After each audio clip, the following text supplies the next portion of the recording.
Just as my title suggests, I think there's going to have to come a time where ARMY as a fan base are going to have to grow up with BTS.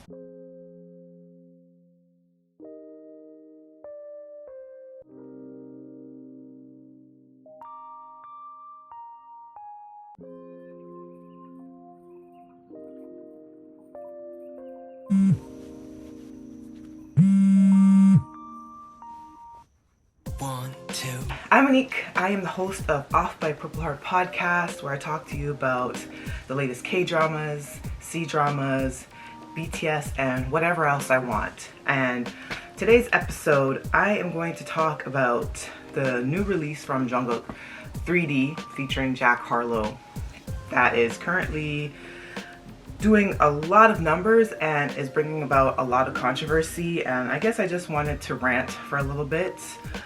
I have seen this problem and be like a prevalent theme in the fandom space for a bit now, since the unveiling of Chapter 2 and the initial announcements of BTS going on hiatus as they complete their military inscription, and the general public fallout from that, and then having to basically break down what the hiatus meant, which did not mean disbandment, which a lot of international and K-media sources kind of ran with. And it's just been like unrelenting drama since. And I know in the whole history of BTS and BTS lore, there is a lot of controversy to untangle, especially if you're deep in the trenches in like the fandom spaces. But there's been this pressing theme about them maturing and becoming really fully actualized adults and singing about adult themes in their music. That brings about a lot of silly controversy that is just kind of getting tiresome and wearisome at this point. Just as a disclaimer, before I really get into it, I'm not going to talk about the controversy surrounding some of the terminology that Jack Harlow used in some of the rap in the song, particularly a term ABG. There has been brewing online discussion about that in particular, and the communities affected, particularly Asian communities, have been coming out. Content creators have been talking about the history behind that terminology and why there would be audiences that would deem that offensive, and I'm going to give them space to do that. So my rant isn't in regards to that piece. The piece that I'm focusing on is just the sexual nature of the song and the image that Jungkook is now entering, that there seems to still be a lot of pushback towards.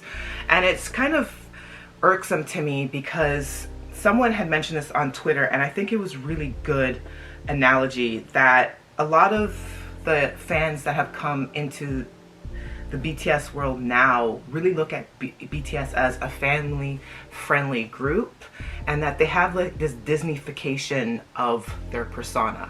Because in particular, there are 3 breakout hit songs that were in English that had huge crossover appeal, which would be Dynamite, Butter, and Permission to Dance, are all relatively family-friendly, pop-friendly crossover tracks. There is this now image that's attached to BTS that they are supposed to be for all age ranges, and that the new music that is coming down the pipeline in Chapter 2 is almost a betrayal of that image that was sold to the audiences that have come in now. And I really want to push back against that, because I think if you have listened to BTS discography from the start, from when it was Old School Affair and from Dark and Wild, and even earlier than that, this group has never been quote-unquote family friendly. Now, it's not to say that younger audiences cannot enjoy them and their music and discography. I understand that K-pop as a whole, it attracts a lot of younger listeners because the artists themselves tend to debut very young. A lot of debut K-pop artists start off in idoldom as young as 12 and 13, like being put through the entire K-pop training process, and by the time they actually debut on stage, they could be like 14, 15, right? So I understand why that would pull in younger audiences. I get it. Also, pop tends to be the type of genre that will attract large audiences because, like the terminology suggests, it's popular. Pop is popular music. It's meant to appeal to the masses, even if it borrows heavily from R&B, hip hop, whatever have you. That is essentially what pop music is. So I can understand why it would attract younger audiences, but to me, BTS have always been dabbling in adult themes, and especially if you look at the lyrics that they have as a group and individually, even with the rap line projects, which is another piece of the discussion that gets even more layered about how the fandom reacts to particularly hip-hop and hip-hop collaborations with BTS, which is also another bugaboo of mine. But with Jungkook in particular, I think he has a really interesting story. He has been for a while trying to buck against the image that has been placed on him. Because he's the youngest of the group, he is considered the golden maknae of the group, and he debuted when he was about 14 years old. He has been having to push against that preconceived image that a lot of fans have of him.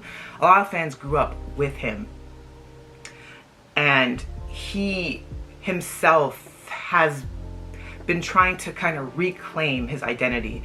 I think My Time was a really big hint to the general fans and to hardcore BTS fans and ARMY that he's very well aware of the persona that he has to carry. He's very well aware of how he was sexualized early on in his career, and it could be to his detriment when he wasn't an adult, and then trying to merge himself into the adult sphere as a pop star as well. I think My Time really illustrates really heavily just how much he's aware of what people pull from him, and him trying to grapple with the image that BTS has to bring together collectively and then trying to carve out his own identity has been really interesting push and pull, even with like the tattoos, which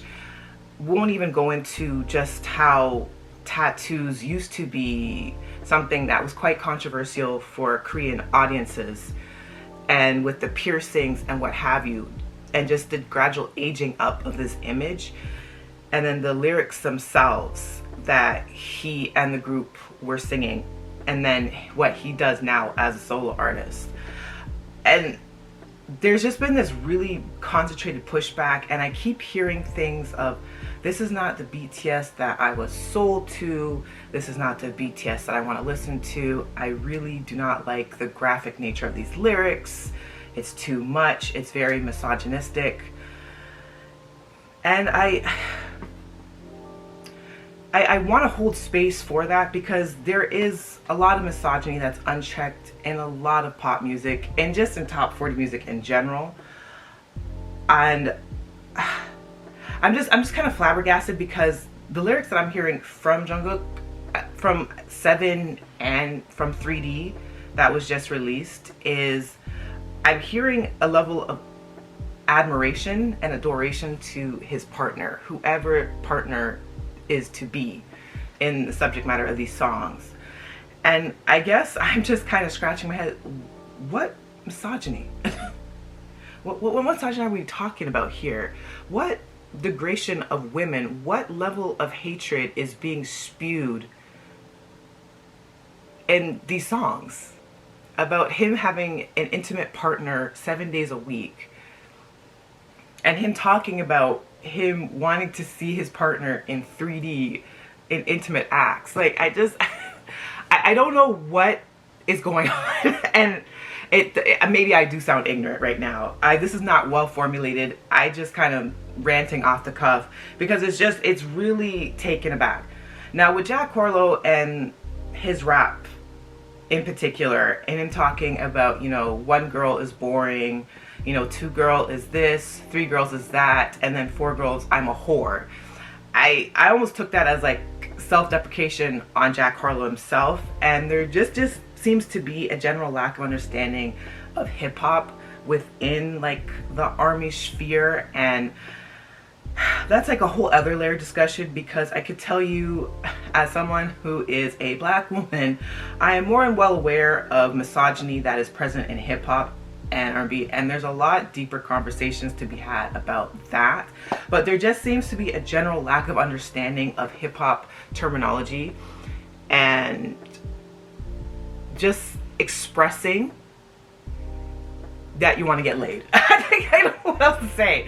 And it's just kind of blowing my mind that something as softball as what Jack Harlow threw in that song has turned into such a massive controversy. It's just, it really irritates me. Now again, like my disclaimer said earlier in the video, as far as him using the terminology ABG, which is so interesting because I actually saw a TikToker last night actually make a TikTok saying that she was the one that taught him that terminology. She was an Asian woman, and she'd come on to say that, and she said it in a way that seemed like a sense of pride.